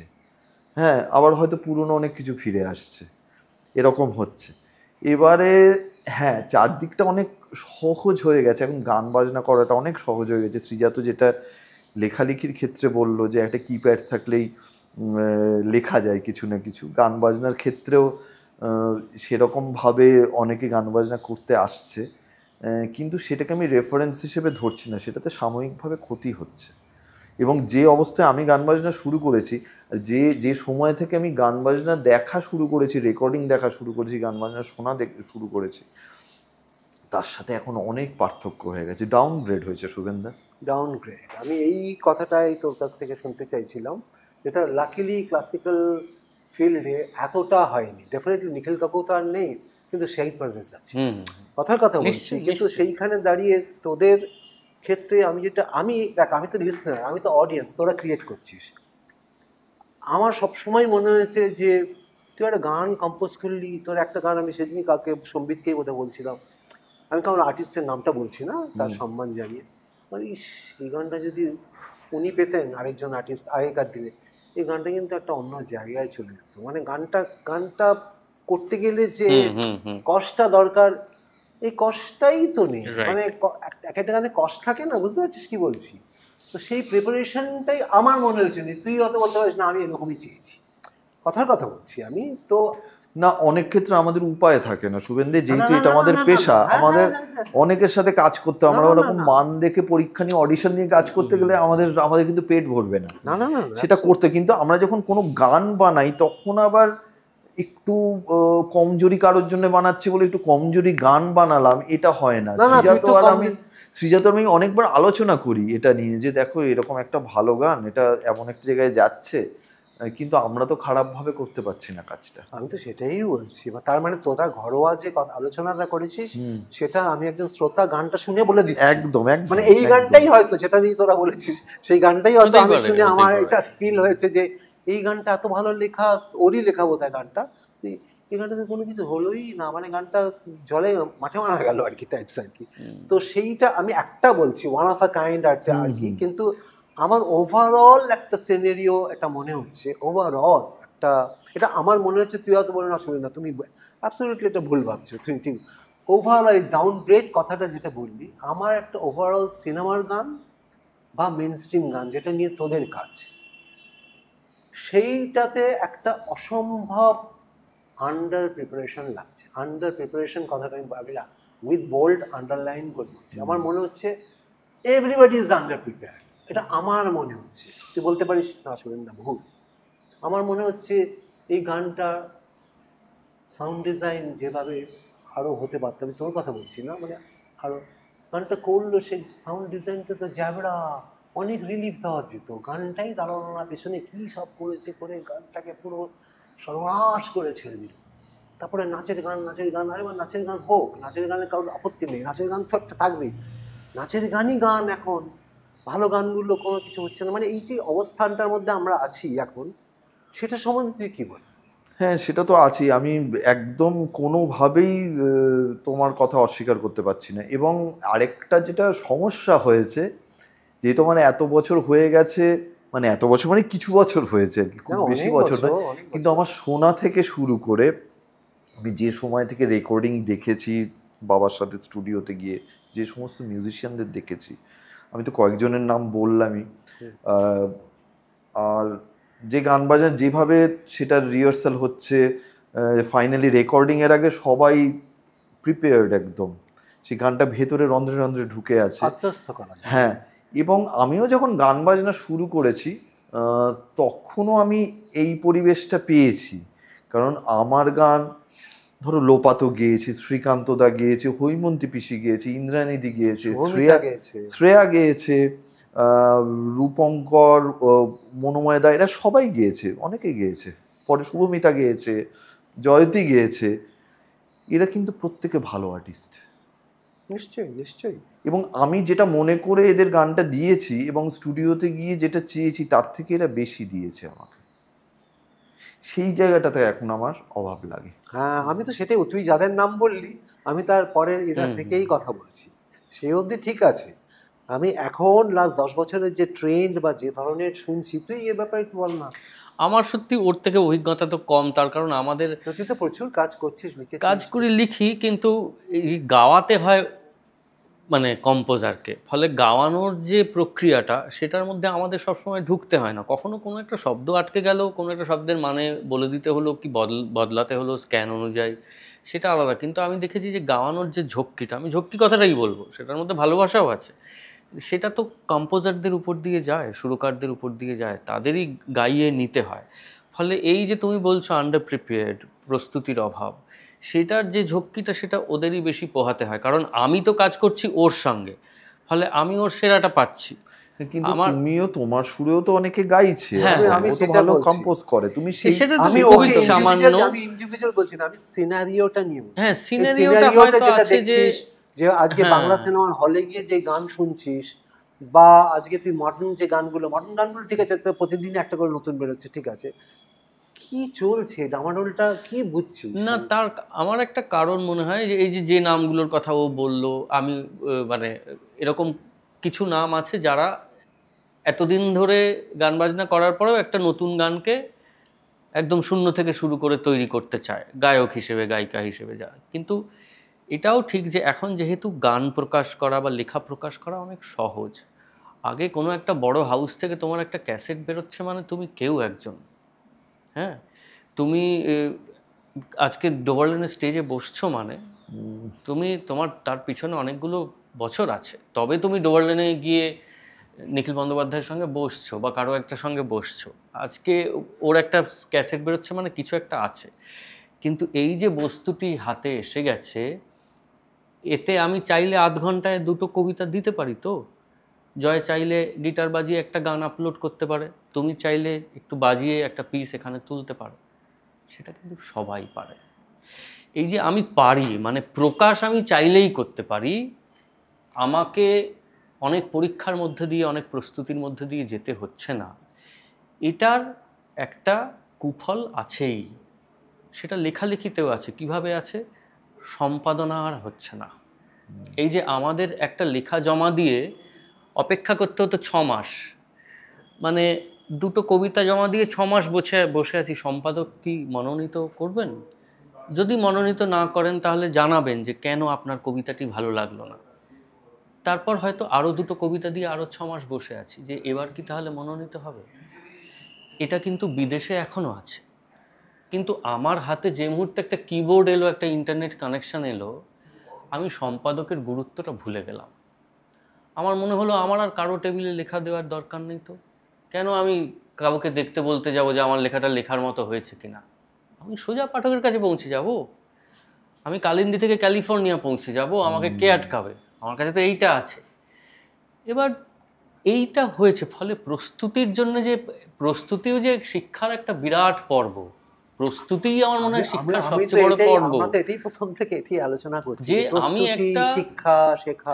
এবং আর্টিফিশিয়াল ইন্টেলিজেন্স আসার পরে এখন যেভাবে তার প্রয়োগ শুরু হয়েছে, এটা আরো খারাপ দিকেই যাবে। এবং আমি বলছি এআই প্রচুর ভালো দিক আছে, কিন্তু আমরা তো আবার ভালো জায়গা থেকে মানে ভালোর দিকটা দেখি না, ভালোর দিকটা নিই না, আমরা খারাপ দিকটাই দেখি। দেখবো যে আমাদের মানে অনেক কম জেনে মানুষ অনেক কিছু করতে পারবে, কিন্তু লং রানে আমার মনে হয় যে যারা এইখানে প্রকৃত আমার কৃতি একটা গুণী মানুষ হ্যাঁ এখানে আমার একটা তাদের কথা একটা আছে, জায়গা থাকবে। বল সেটা হচ্ছে একটা জিনিস যেমন চলে গেছে, সেটা হচ্ছে অপেক্ষার মাধুর্য। কি ভালো বল। অপেক্ষার একটা মাধুর্য আছে তো, যে ও বাজিয়ে ভাবছে কবে ওই স্টেজটায় চান্স পাবো একবার। হ্যাঁ, সেটার জন্য হয়তো 3 বছর রাত জেগে বাজাচ্ছে, মানে বা কবে এই শিল্পীর জন্য একটা গান বানাতে মানে পারবো। ইন্তজার কি হ্যাঁ, ইমতিহা। কবে কবে আমি আশাজির জন্য একটা গান বানাবো। একজন কম্পোজার তৈরি হচ্ছে কোথাও ভারতবর্ষের একটা কোনায়, যে কোনো একদিন আমার গান আশা ভোঁসলে গাইবে। এইটাই তো আমি এটাই তো তুমি হয়তো ভাবছো যে সব ঠিক আছে, একদিন আমি বিলাত খান সাহেবের সঙ্গে বাজাবো স্টেজে। আমাদের হয়েছে, আমাদের হয়েছে। আমি ভাবছি যে আমি একদিন অন্তত শঙ্খবাবুকে কবিতা পড়াবো, যে আমি কেমন লিখছি দেখো। এটা তো মিসিং লাগছে না রে, এই অপেক্ষাটা আর নেই, which is alarming. এই অপেক্ষাটা চলে গেছে। ফলে আমি জানি আমি তো লিখছি, ফলে আমি এখনই সবাইকে পড়াতে পারি, আর ও বাজাচ্ছে, ও এখনই সবাইকে শোনাতে পারে। তুমি বাজাচ্ছ, তোমার শোনাতে কি বাধা? তোমার অপেক্ষা না, বা কোথায়? এটাও হতে পারে আমি শোনাচ্ছি, শুনবেটা কি, যে শুনবে তার থেকে বেটার আমি জানি, মানে কথার কথা বলছি, মানে এটা আমি গিয়ে দিচ্ছি, বা আমি আমি আমার মতো করবো, মানে আমি যেটা করবো ঠিক আছে, এখন যা চলছে তার থেকে বেটার। দেখো আমি বলি, শ্রোতারও কিন্তু অপেক্ষা চলে গেছে একদমই। এই যে আমাদের সারা বছর একটা পুজোর দিকে তাকিয়ে বসে থাকা, যে পুজোয় নতুন অ্যালবাম আসবে, নতুন ক্যাসেট বেরোবে। হ্যাঁ, রাহুল দেব বর্মন কি কাজ করছেন এবারে, অজয় চক্রবর্তী কি বাংলা গান নিয়ে আসছেন, কি করছেন। এবার আমি প্রতিদিন আমার কাছে 2 লাখ গান এসে জমা পড়ছে, আমি কি শুনবো, কত শুনবো। ফলে শ্রোতার তরফে এবং শিল্পীর তরফে আমার মনে হয় অপেক্ষার মাধুর্যটা চলে গেছে শুভেন্দা। এবং সেই অপেক্ষার পরে যে প্রাপ্তিটা হয় সেইটার মজাটা, হ্যাঁ, সেটা নেই আর। আমার একটা ছোট্ট এক্সাম্পল দিয়ে, আমি জীবনে প্রথম আরতি মুখোপাধ্যায়ের সাথে যেদিন সঙ্গত করি, আমি ওনার সাথে 4 বছর বাজিয়েছি, এবং এটা আমার বিরাট সৌভাগ্য, এমন গানের সঙ্গে গান বাজনা করতে পেরেছি, এমন গানের সাথে সঙ্গত করতে পেরেছি, মানে এটা স্বপ্নেও ভাবিনি কোনোদিন। ওনার সাথে প্রথম বিদেশ সফর, আমেরিকা কানাডা গিয়েছিলাম, তখন আমি অনেক ছোট। তা প্রথম নৈহাটিতে একটা অনুষ্ঠানে ওনার সঙ্গে সঙ্গত করতে যাই। সেখানে উনি প্রায় 2.5-3 ঘন্টা গেয়েছিলেন, কারণ ওনার মতো আর্টিস্ট 2.5-3 ঘন্টা গাইবেনি, লোকজন এসছেই ওনাকে শুনতে, এবং অসংখ্য গান। আমার এখনো মনে আছে সেদিনকার উত্তেজনার কথা, এবং সেদিনকে বাড়িতে ফিরে না সারা রাত আমি ঘুমোতে পারিনি আনন্দে। ওটাই তো গান বাজনা, ওটাই তো কথা, যে ওই যে অপেক্ষাটা, যে তার আগে তার গান শুনে বড় হয়েছে, তারপর তার সাথে স্টেজে বাজাচ্ছে, এবং সেখানে তাপস ভৌমিক রয়েছে, সমীর শীল রয়েছে, ভ্যাকাদা পারকাশন বাজাচ্ছেন, প্রীতিদা রয়েছেন তবলায়, তারপর আরতি পিসির ভাই কল্যাণদা। আমি এই যে সবার সাথে বাজাচ্ছি, সেটাও আমার কাছে একটা স্বপ্নের মতো। আমি সারা বিশ্বাস করি এটা হয়। আমি বলছি যে আমি গান বাজনা কবিতা যেগুলো শিল্পের চর্চিত ক্ষেত্র, সেটা বাদ দিয়ে দুটো কথা বলছি। আমাদের আড্ডা নিশ্চয়ই শেষ দিকে, আমরা এবার আস্তে আস্তে পাত্তাড়ি গোটাবো। সেটা হচ্ছে যে দেখো, এটা কিন্তু সর্বক্ষেত্রে এসছে। আমি দুটো কথা বলছি। এক হচ্ছে, সারা বছর আমরা অপেক্ষা করে থাকতাম কবে বাবা মা একবার অন্তত চাইনিজ খাওয়াতে নিয়ে যাবে কোনো একটা রেস্তোরাঁয়। আজকের মতো 5 তারা রেস্তোরাঁ না, একটা ছোট ঘুপচি চাইনিজ রেস্তোরাঁ, লাল আলো জ্বলছে, ছোট টেবিল, একটু সয়া সস আর রাখা আছে, একটু ভিনিগার রাখা আছে, লঙ্কা কুচো ভাসছে। বছরে একদিন হতো, তো এটা মহার্ঘ ছিল।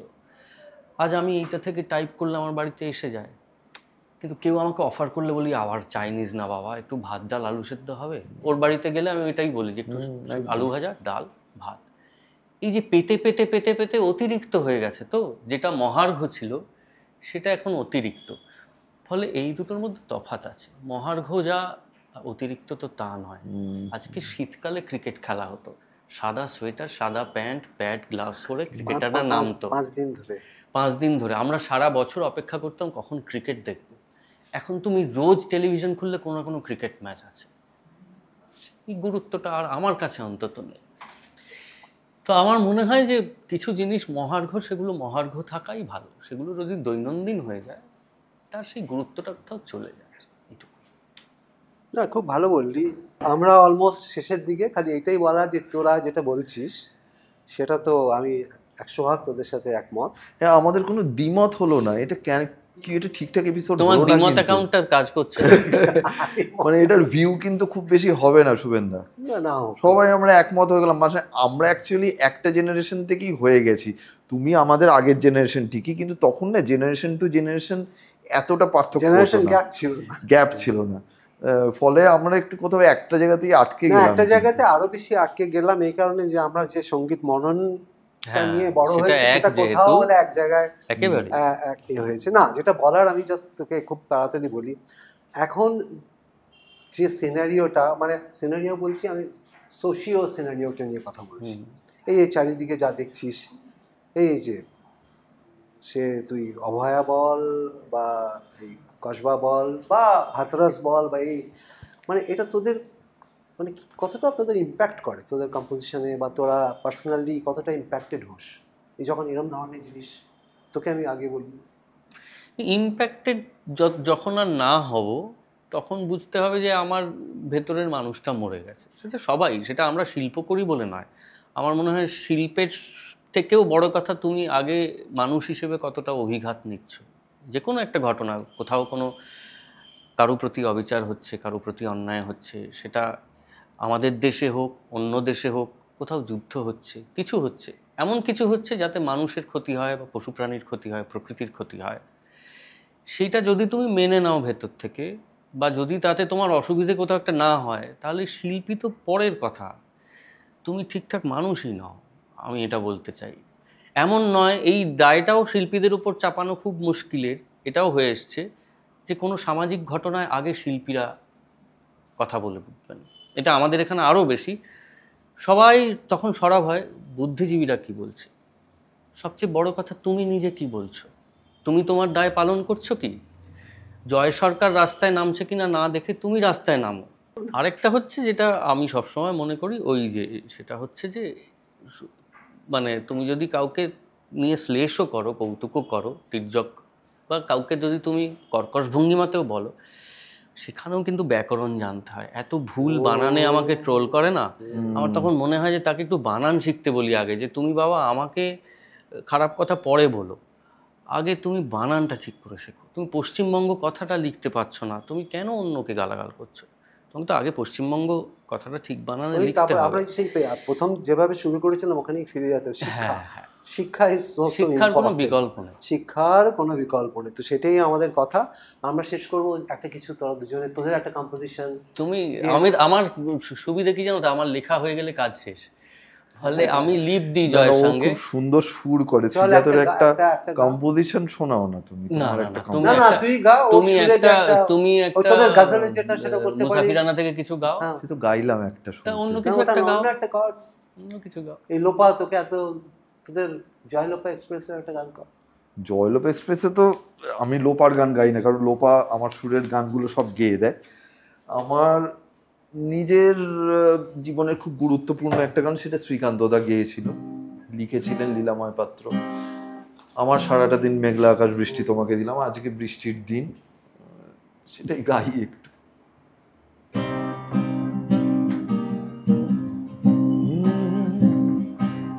আমার সারাটা দিন মেঘলা আকাশ, বৃষ্টি তোমাকে দিলাম। আমার সারাটা দিন মেঘলা আকাশ, বৃষ্টি তোমাকে দিলাম। শুধু শ্রাবণ সন্ধ্যাটুকু তোমার কাছে যে নিলাম। আমার সারাটা দিন মেঘলা আকাশ, বৃষ্টি তোমাকে দিলাম। ও বৃষ্টি তোমাকে দিলাম। ও বৃষ্টি তোমাকে দিলাম। জয় হোক।